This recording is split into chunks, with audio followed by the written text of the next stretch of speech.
Dos cosas me admiran: la inteligencia de las bestias y la bestialidad de los hombres. Flora Tristán, Francia.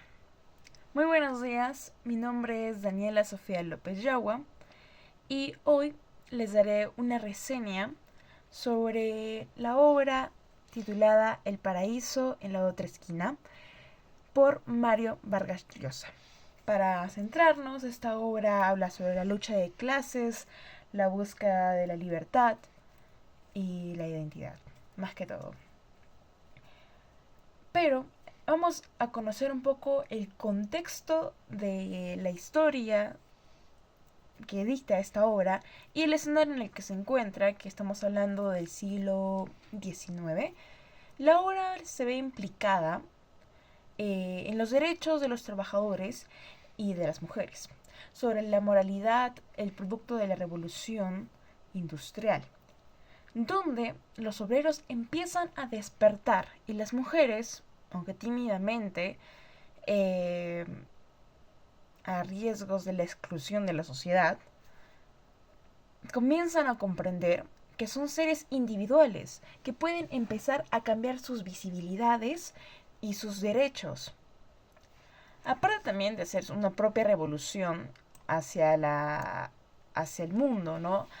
Y también habla también mucho de los artistas. Artistas que también comienzan a crecer. Entonces, en esta obra hablamos sobre Flora Tristán y Paul Gauguin. Pero primero vamos con Flora Tristán. Flora Tristán es una mujer de descendencia peruana, que se casó con un señor por cuestiones económicas, con un señor que también la aburría, la humillaba, la maltrataba, como era costumbre en esa época, ¿no? Hablamos del siglo XIX, una época donde era muy restringida y eras vista y criticada por la sociedad. Además, por sus vicitudes personales, entró en un ambiente de lucha social, una reacción a los abusos de la revolución industrial y del capitalismo que explotaba a los obreros, obreros que trabajaban para Francia. Se ve claramente la falta de derechos ante una sociedad vulnerable que en aquella época pues no era escuchada. Y si lo pensamos mejor, aún no somos escuchados.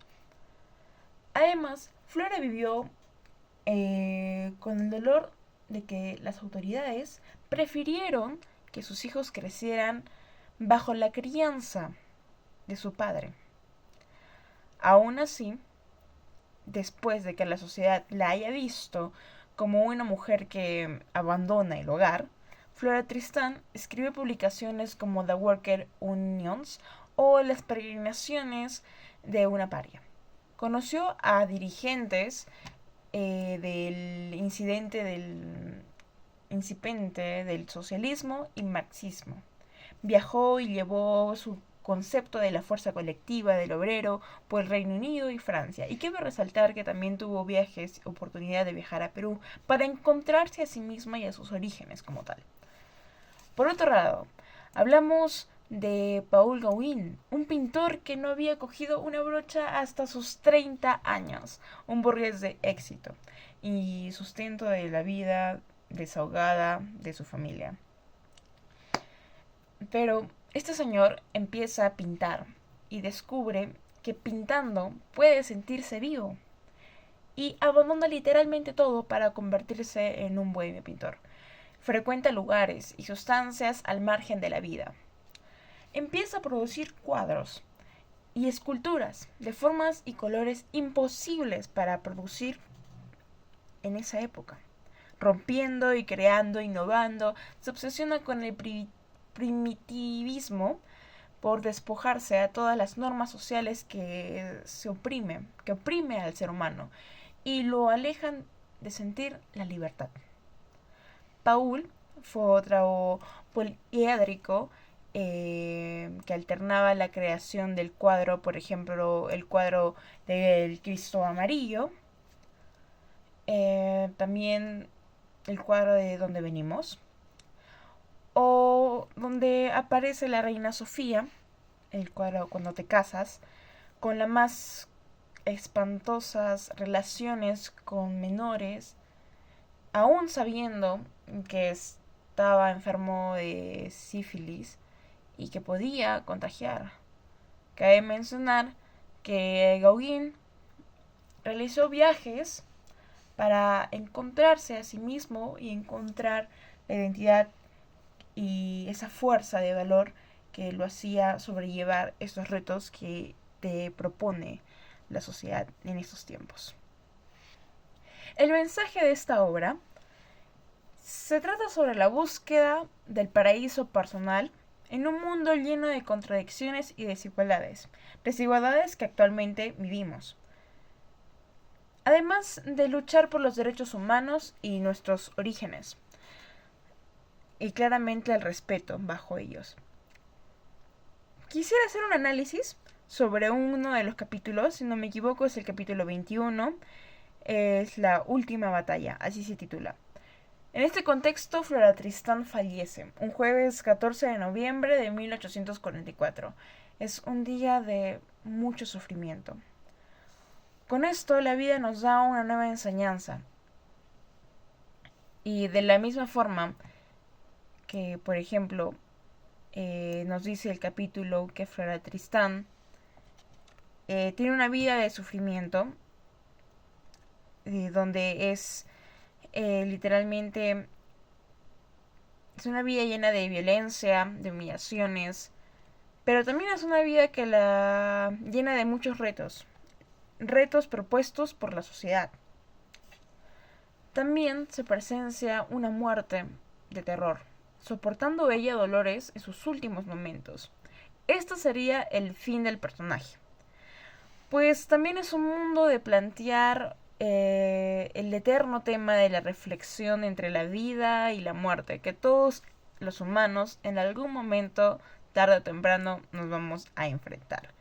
Y considero que si en vida puede haber sufrimiento, dolores y enfrentar retos ante la sociedad, que podemos ser mal vistos por la misma sociedad, de repente en la muerte encontramos lo que no hemos encontrado en vida, o lo que no hemos logrado en vida, que es la paz y la plenitud humana. De otra manera, el personaje es un símbolo de admiración por su tolerancia, por su valentía, por su dedicación a los demás, por la inteligencia temprana para aquella época, por su gran esfuerzo, las pérdidas, claro, sin juzgar su moral, ni sus decisiones personales. Porque sí, de alguna u otra manera tuvo que abandonar a sus hijos, pero no porque quiso, sino porque la sociedad lo dijo. Asimismo, frente a la obra, sucede que es una etapa histórica del siglo XIX, donde tenemos encuentros con los movimientos sociales de un pensamiento como el marxismo, el feminismo, el capitalismo o el liberalismo, entre otros. Es una sociedad que está despertando. Pero también seremos testigos de lo inhumano, donde las explotaciones de los obreros o los tratos humillantes a las clases bajas y el uso del cuerpo y alma de las mujeres, literalmente en la obra se presencia y es una presencia tan real. Podrían observar que el mismo libro te dicta estos actos inhumanos del ser humano hacia personas que no lo merecen, que son vulnerables. Bueno, ahora me gustaría hablarles acerca del autor. El autor, como ya había mencionado antes, se trata de Mario Vargas Llosa. Es un arequipeño peruano que nació el 28 de marzo de 1936. En el espacio temporal de esta obra, Mario Vargas Llosa nos da el atractivo de dos personajes reales y una gran documentación existente que el autor da a dos biografías de una abuela y su nieto, Flora Tristán y Paul Gauguin. Dos personajes que a través del siglo XIX muestran a la sociedad como tal, la sociedad que está evolucionando y está teniendo choques, bastantes choques y encuentros que hacen que la misma población despierte. Hablamos en Europa y en las colonias. Claro, seguidamente el estilo de Mario Vargas Llosa para la representación de estas obras se basa en lo que es el realismo social y la literatura hispanoamericana.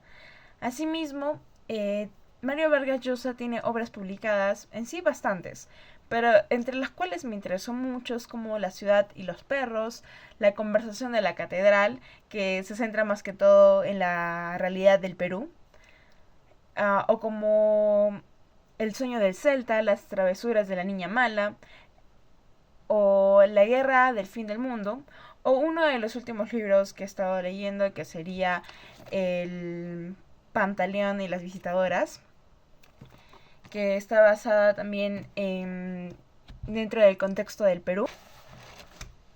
Eso sería todo por hoy y espero que les haya gustado este video. Muchas gracias, hasta la próxima.